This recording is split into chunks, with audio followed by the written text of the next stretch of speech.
तो hello everyone, मैं सनी और स्वागत है आप सभी को डबल एस स्टडी ग्रुप में। तो आज की जो टॉपिक है वो तो आप लोग को पता चल ही गई होगी कि टॉपिक किस चीज़ की होने वाली है। तो आज की जो टॉपिक है वो बच्चे की कैरियर को लेके हैं कि आफ्टर ट्वेल्थ कैसे डिसाइड करें कि मुझे किस फील्ड में जाना है। तो बच्चे इसलिए डिसाइड नहीं कर पाते हैं क्योंकि बच्चे को पूर्ण जानकारी नहीं होती है कि किस फील्ड में क्या होती है। पूर्ण जानकारी होने के बाद वो खुद ही चूज कर लेंगे उन्हें जो पसंद होगा और फिक्स कर लेंगे। तो सबसे पहले बात करेंगे इंजीनियरिंग फील्ड को लेके कि जितने भी स्टूडेंट्स अभी न्यू एग्ज़ाम दिए हैं सबको लग रहा होगा कि इंजीनियर बन जाऊं तो अच्छा रहेगा, क्योंकि दो ही चीज़ तो ज़्यादा इम्पोर्टेंट देखी गई है इंडिया में, जिसकी कि पूरा मतलब क्या कहें, पूरी उसकी उज्ज्वलता है, पूरी ब्राइटनेस है, जो कि इंजीनियर और डॉक्टर्स। तो इंजीनियरिंग फील्ड में जाने के लिए स्टूडेंट्स बहुत ईगरनेस होते हैं। तो सबसे पहले ये जान लेते हैं कि इंजीनियरिंग फील्ड में जाने के लिए क्या क्या चीज़ की ज़रूरी होती है। सबसे पहले इंजीनियरिंग फील्ड में जाने के लिए आपको इंट्रेंस देना होगा इंजीनियरिंग कॉलेज में एडमिशन के लिए। तो इंट्रेंस क्या होगा? इंट्रेंस होगी जेई मेन और जेई एडवांस। जेई मेन एक प्री टाइप से एग्जाम होगी जिसमें 90 क्वेश्चन होंगे और सारे पैटर्न वाइज के 30-30 क्वेश्चन फिजिक्स, केमिस्ट्री और मैथ से होंगे। अगर आपने वो एग्ज़ाम क्वालिफाई करेंगे तो आपको जेई एडवांस में बैठना होगा, जो वहाँ भी आप क्वालिफाई कर जाएंगे तभी आपको आईआईटी कॉलेज और एनआईटी कॉलेज सेलेक्ट करेंगे। तो याद करना कि जब हम जेई मेन और जेई एडवांस देंगे, सबसे पहले ये बात कर लेते हैं कि जेई मेन और जेई एडवांस देने के लिए कितने टाइम मिलेंगे। तो एक आप ट्वेल्थ में रहते हैं ना, उस समय दे सकते हैं, ट्वेल्थ के बाद दे सकते हैं और एक साल और बाद दे सकते हैं। यानी टोटली जो आईआईटी जो कॉलेज में एडमिशन लेने के लिए जो एंट्रेंस होती है ना, वो 3 टाइम्स होती हैं। तो आप 3 टाइम ट्राई कर सकते हैं। बात करें कि कौन बच्चे एलिजिबल हैं उसके लिए, तो भाई और बहन मैं यही गाइडेंस देनी चाहूँगी कि एनआईटी और आईआईटी में एडमिशन के लिए हिंदी की दर्जा तो दी गई है, लेकिन अभी उतनी स्टूडेंट हिंदी की नहीं हुई है। अगर आप आईआईटी चूज करते हैं और आपको चूज करने से तो कुछ नहीं मिलता है, आपकी जैसी रैंक रहेंगी वैसे ही कॉलेज आपको सिलेक्शन लेगा। तो अगर आपकी सिलेक्शन हो जाती है अदर स्टेट्स में जहाँ हिंदी नहीं चलती है, तो वहाँ अगर ज़्यादातर स्टूडेंट इंग्लिश में होंगे तो वहाँ के टीचर भी मूल लैंग्वेज में बात करेंगे। जैसे मैं तमिलनाडु से की थी और केरला से आप कर लेंगे तो वहाँ की मलयालम है, तेलंगाना से कर लेंगे तो वहाँ की तेलुगु है। तो आप तेलुगु से जब वो टीचर पढ़ाएंगे तो आप कुछ नहीं समझ पाएंगे। तो इसके लिए क्या है, तो इसके लिए आपको इंग्लिश ही बेहतर माना जाएगा और खुद में भी अच्छा नहीं लगेगा कि एक इंजीनियरिंग स्टूडेंट हिंदी से इंजीनियरिंग किया है, तो दैट्स नॉट नाइस। तो ट्राई करें एटलीस्ट जितने भी इंजीनियर बनना चाहते हैं ना, वो इंग्लिश से ट्राई करें और इंग्लिश में ही एग्ज़ाम लिखें। और इंग्लिश उसके बाद अगर आप ना चाहते हुए भी आपको इंग्लिश लेना पड़ेगा, क्योंकि इंजीनियरिंग सभी सब्जेक्ट इंग्लिश से रिलेटेड ज़्यादा ही अच्छे होते हैं। आप कहेंगे कि जब मैं क्वालिफाई कर लिया तब क्या होता है? तब आपको कॉलेज सिलेक्शन देगी। क्या क्या देगी? आईआईटीज, एनआईटीज और ट्रिपल आईटी। सबसे अच्छे रैंक वाले को आईआईटी मिलते हैं, उससे नीचे वाले को एनआईटीज मिलते हैं, उससे भी नीचे रैंक रहते हैं उनको ट्रिपल आईटी मिलते हैं। अब जैसे टॉप कॉलेज हैं, आईआईटी मद्रास है, आईआईटी रुड़की हैं, आईआईटी धनबाद हैं, आईआईटी खड़गपुर हैं और ढेर सारे आईआईटी बॉम्बे हैं, एनआईटी तिरची है, एनआईटी पटना है। तो ढेर सारे कॉलेज हैं ऐसे ही करते करते। अब कहेंगे कि जब कॉलेज में एडमिशन ले लेंगे उसके बाद क्या होगा? तो उसके बाद आप लोग की एडमिशन होगी और 4 साल, टोटली 4 साल आपको एक इंजीनियरिंग की कोर्स कराई जाएगी, जो आपको अगर 4 साल के बाद होगी तो वो कहलाएगी कि आप ग्रेजुएट हैं। किससे? इंजीनियरिंग फील्ड से। जब आप ग्रेजुएट होते हैं वहाँ से, तो आपकी करियर की क्या मतलब करियर की क्या लाइन रहेगी? तो वहाँ पे करियर की ये बात होती है ना कि करियर में लास्ट टाइम आपको कैंपस ड्राइव होगी। कैंपस ड्राइव मतलब ढेर सारे बड़े बड़े, अगर आप एनआईटी आईआईटी अच्छे कॉलेज में जाते हैं तो ढेर सारे बड़ी बड़ी कंपनियां आएंगे और आपको हायर करके ले जाएंगे। हायर कैसे करेंगे? इवन वो एक टेस्ट रख सकते हैं, अदरवाइज वो फेस टू फेस इंटरव्यू रख सकते हैं। और जैसे ही वहाँ पे कंपनी आएंगी, ड्राइव करेंगी, तो आपको वहाँ से कैंपस सिलेक्शंस होगा और आप अच्छे अच्छे पोस्ट पे अच्छे अच्छे सैलरी के लिए आप एलिजिबल हो जाएंगे। जैसे बड़ी बड़ी कंपनियां हैं वो सब आती हैं आईआईटी में, अगर आपको अच्छे रैंक। जैसे कुछ स्टूडेंट्स की यहाँ से डाउट हैं, तो मैं लिख रखी हूँ कि क्या क्या डाउट है। वो पूछे हैं कि इंजीनियरिंग कोर्स करने के बाद उसके बाद क्या होगी? तो भाई उसके बाद कुछ नहीं होती है, उसके बाद आपके कॉलेज में ही कैंपस ड्राइव आएंगी। बड़ी बड़ी कंपनियां जैसे टीसीएस, ढेर सारे वाइल ONGC, वेल, ये सब सारे कंपनी आएंगे आपके कॉलेज में और बड़े बड़े HR आएंगे, हायरिंग मैनेजर आएंगे और आपको हायर करके ले जाएंगे फेस टू फेस इंटरव्यू से। आपके मार्कशीट से कोई अपने टेस्ट भी कंडक्ट करवा के ले जाएंगे। तो इसमें एक का डाउट है कि अगर उसमें भी ना हुआ तब, अगर वो चीज़ में आपकी सिलेक्शन नहीं होती है कैंपस सिलेक्शंस में, तो आप क्या करेंगे, आप ट्राई करेंगे गेट। उसका नेम है graduate aptitude test in engineering. ये क्या होती है, दुनिया की सबसे टॉप 10 की एग्ज़ाम्स हैं। ये आपके टोटली 8 सेमेस्टर 4 ईयर्स में आप पढ़ेंगे और 8 बार यूनिवर्सिटी एग्ज़ाम आपको फेस करने के लिए मिलेंगे और टोटली आपको 68 to 70 सब्जेक्ट अप्रोक्स होंगे। वो सारे सब्जेक्ट गेट में पूछे जाएंगे। अगर आप गेट में 100 नंबर की एग्ज़ाम्स होती हैं, अगर आप उसमें क्वालिफाई करके 70 के आसपास अप्रोक्स आपकी नंबर होती हैं, तो आपके अच्छे अच्छे कंपनियां गेट के थ्रू सिलेक्शन ले लेंगी।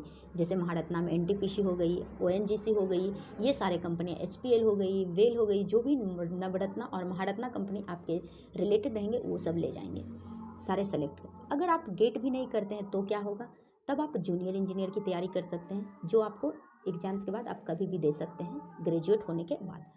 उसके बाद अगर जूनियर इंजीनियर में नहीं जाना चाहते हैं तो और क्या फील्ड है, एक सबसे बड़ा फील्ड है IES, इंडियन इंजीनियरिंग सर्विस। आप ये सब देते हुए वो एक UPSC कंडक्ट करवाता है उस एग्ज़ाम्स को, जिसमें आप बड़े बड़े लेवल की ग्रुप A ऑफिसर्स बन सकते हैं, जैसे railway engineer, instrumentation engineer, highway engineering, और आप बॉर्डर रोड ऑर्गेनाइजेशंस की एक बड़े अच्छे पोस्ट पे पोस्ट ले सकते हैं, बस मेहनत की कमी है। उसके बाद तो एक स्टूडेंट्स की डाउट है कि कॉलेज में एडमिशन लेने के बाद क्या क्या होती है, कैसा कैसा इंजीनियर्स देखने को मिलते हैं।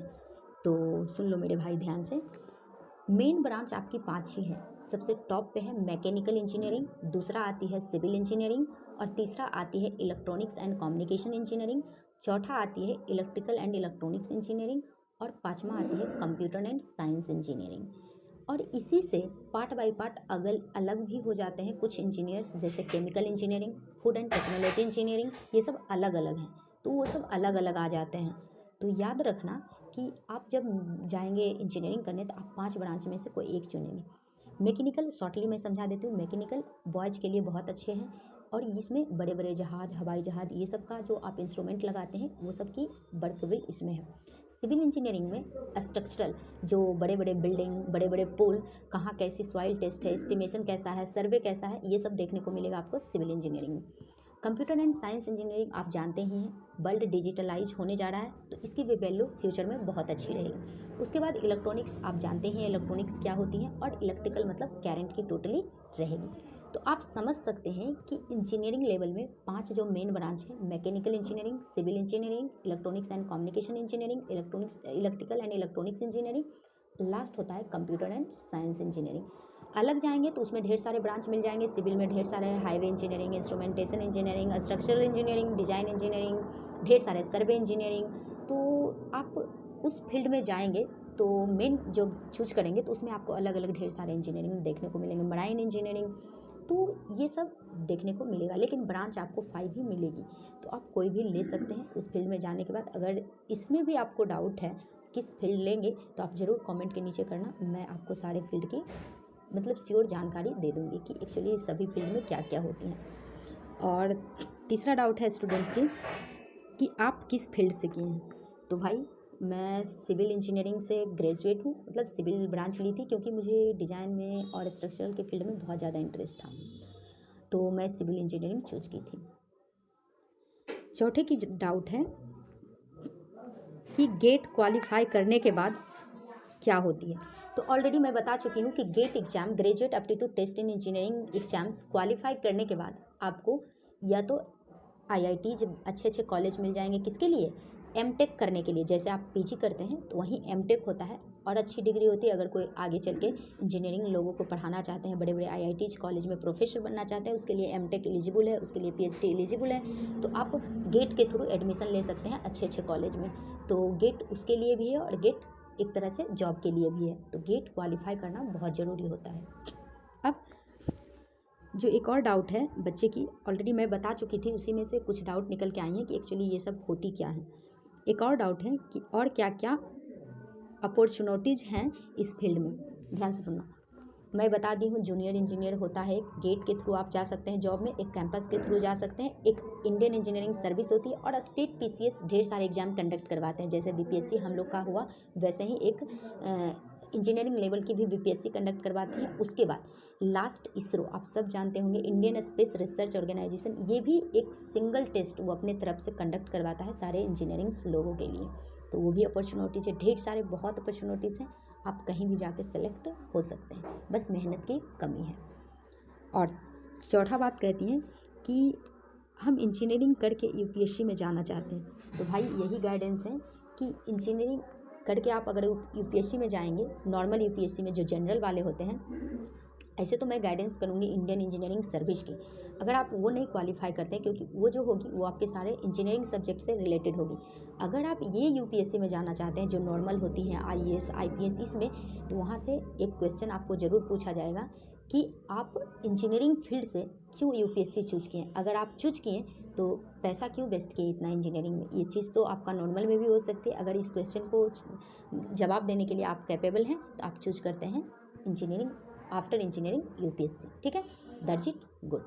नेक्स्ट डाउट है कि इंजीनियरिंग आप भी की हैं तो आपको क्या क्या देखने को मिला, और जो देखने को मिला इसी में एक बच्चे लिखे हैं कि हम दूसरा देश जाके पढ़ना चाहते हैं, क्या उसमें भी मौका मिलेगी। श्योर मिलेंगी। आप देख लें, S N Bose scholars programme होता है, इसके थ्रू आप जा सकते हैं अनदर कंट्री में। तो ये सब एक तरह से अपॉर्चुनिटीज़ मिल जाएंगे, वहाँ अच्छे अच्छे अपॉर्चुनिटीज़ देखने को मिलेंगे, फेस करने को। तो इंजीनियरिंग फील्ड बेस्ट है, साइंस स्टूडेंट तो बेस्ट है, आप कर सकते हैं। और जो हिंदी वाले हैं भाई, उन्हें बस एक रिक्वेस्ट है कि आप जब भी जाएँ इंजीनियरिंग फील्ड में तो आप इंग्लिश ट्राई करें, क्योंकि without English there is no good for engineering students. क्यों नहीं गुड है? अगर आपकी सिलेक्शन बड़े बड़े कंपनी हायर करती है, गूगल, माइक्रोसॉफ्ट, तो आप क्या करेंगे? अदर कंट्री में जाके क्या करेंगे? हिंदी लेके झाल बजाएंगे? नो।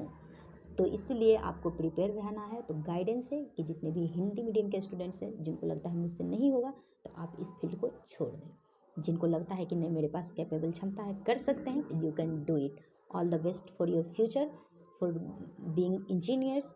और अदरवाइज अगर आप इंजीनियरिंग में और कुछ डाउट रह गई तो आप नीचे कमेंट बॉक्स में ज़रूर लिखना, मैं इसके थ्रू एक्सप्लेन कर दूँगी। लास्ट कुछ और स्टूडेंट्स की डाउट है कि जो आपकी क्या राय है इंजीनियरिंग फील्ड को लेके।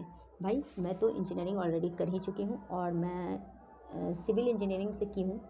और गेट की एग्ज़ाम मैं 2019 में दी थी, जिसमें मेरी 22 मार्क्स आई थी, क्योंकि मैं एफर्ट नहीं थी गेट के लिए। और आपको पता ही है, इंजीनियरिंग लाइन में जाएंगे तो आपको भर दिन क्या, पूरे 6 मंथ में हमेशा एग्ज़ाम होगी यूनिवर्सिटी, पूरे 6 मंथ में। तो टोटल 4 साल में आपको 4 साल में 8 सेमेस्टर मिल जाएंगे। 8 सेमेस्टर का एग्ज़ाम्स होंगी, तो 6 मंथ की एज यूजुअल 5 to 6 सब्जेक्ट होते हैं, तो उन्हीं का प्रिपरेशन करते करते टाइम निकल जाती। उसके बाद जो भी प्रैक्टिकल है उसको अलग करो, थ्योरेटिकल सब्जेक्ट को अलग प्रिपेयर करो, उसके बाद प्रेजेंटेशन अलग दो, ढेर सारे वर्क मिल जाएंगे वहाँ। प्रोजेक्ट वर्क अलग है, आपका प्रोजेक्ट अलग करना है। तो ये सब चीज़ वहाँ एक्टिविटी देखने को मिलेंगे। मज़ा तो बहुत आएगी, एंजॉयमेंट बहुत है इंजीनियरिंग लाइन में। लेकिन हाँ, उसी के लिए है जो लोग कैपेबल हैं, जो लोग को अच्छा नॉलेज है, वही। सिर्फ इंजॉयमेंट करने से इंजीनियरिंग नहीं होता है, तो ये कैपेबल रखें। और एक लोगों की डाउट है कि आपने कभी यूपीएससी दिया है। यस भाई, मैंने यूपीएससी भी 2019 अप्रैल 2 में दी हूँ। मेरे पास क्वेश्चन भी रखा हुआ है, अगर आप लोग को चाहिए तो आप लोग बोलना। मैं विदाउट प्रिपरेशन को दी थी। उस समय मैं रिजल्ट भी नहीं चेक की थी क्या था। मैं 2 पेपर दी थी, जीए का और सीसेट का। तो प्रीलिम्स मैं दे चुकी हूँ, और प्रीलिम्स पास ही नहीं थी तो इंटर मेंस में जाती कहाँ से। तो मुझे पता चल गया था उसी समय कि इसके लिए बहुत मेहनत की ज़रूरत है, एकाग्रता के साथ करना है। लेकिन मुझे उस समय वो करना नहीं था, इसलिए मैंने उस फील्ड को छोड़ दी। तो मुझे कुछ अलग ही करना है। और अभी पूछेंगे तो अभी मैं नहीं बताऊंगी उस फील्ड के बारे में कि मुझे क्या करना है। इसलिए आप मेरे से क्वेश्चन ना पूछते हुए आप खुद के कैरियर पे ध्यान दें, क्योंकि आपको पता ही है कि हर स्टूडेंट की लाइफ सेम नहीं होती। हर स्टूडेंट अगर इंजीनियरिंग है तो इंजीनियरिंग करके आए तो वो इंजीनियर ही नहीं बनना चाहती हैं। तो यही है और कुछ नहीं है। और एक ने पूछा है कि आपकी कॉलेज लाइफ कैसी रही। तो भाई मेरी कॉलेज लाइफ बहुत अच्छी थी, बहुत इन्जॉयमेंट थी, और बहुत अच्छी थी, क्या कहें, अच्छी ही थी, बहुत अच्छी थी। और उसके आगे क्या कह सकूँ और बहुत इंजॉयमेंट दो, तो आप लोग सब जानते भी होंगे, जितने भी लोग मेरे से जुड़े होंगे उनको तो पता ही होगा। और एक लास्ट का डाउट है, इसके फील्ड के लिए क्या गाइडेंस दूंगी कि आप इंजीनियरिंग फील्ड चूज करो या नहीं, तो ये तो आपकी मर्ज़ी है। मैं तो एक्सप्लेन कर दी हूँ कि किस स्टूडेंट के लिए अच्छी है, तो आप चूज कर सकते हैं। अगर आप कैपेबल हैं तो चूज कर सकते हैं, कोई दिक्कत नहीं। और जो सबसे लास्ट डाउट है इंजीनियरिंग को लेके, वो है कि अगर मैं गवर्नमेंट के थ्रू नहीं जा सकूँ तो क्या प्राइवेट अच्छा है? भाई, इसके लिए रिक्वेस्ट है कि आप प्राइवेट से इंजीनियरिंग ना करें। Best of time, best of money. आपका टाइम वेस्ट होगा, आपका मनी वेस्ट होगा, आप ना करें। इससे अच्छा है आप लास्ट में फिर आपको यही फील्ड में आना पड़ेगा। किस फील्ड में? कंपटीशन फील्ड में। तो इसलिए आप ना ही करें तो बेहतर है। मैं बताया, आप लोग को क्लियर हो गई होगी। अगर हो गई हो तो अच्छा बात है, अगर नहीं हुई हो तो जिससे रिलेटेड आपको डाउट है तो आप कमेंट बॉक्स में ज़रूर लिखें। मैं नेक्स्ट वीडियो में आपके साथ हूँ। तो all the best for engineering students.